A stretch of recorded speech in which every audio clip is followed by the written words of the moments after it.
Change. This is Max Redhome with the Max's Mental Minute Podcast, and today is day 7 of the push-up challenge. Happy Easter. My message for today, be willing to change. Don't get stuck in the same routines every single day. Now, don't hear what I'm not saying.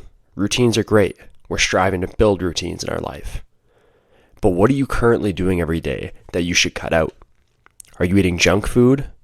Do you have too much screen time? What could you add to make more positive change? Add an extra study session in there? Maybe read a book?